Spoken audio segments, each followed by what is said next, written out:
remember that day we needed some kind of adventure to use Julian's energy for, and we were just going to tromp in the woods, but it turned out we had the great car project, uncovering the car. Found a car buried in the woods, and it's kind of like a small mist in this kind of neighborhood, and so I thought that was really interesting.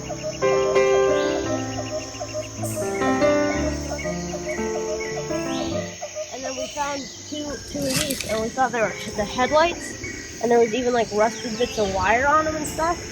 And it was really obvious that they've been there for a really long time, and it was really cool finding that stuff.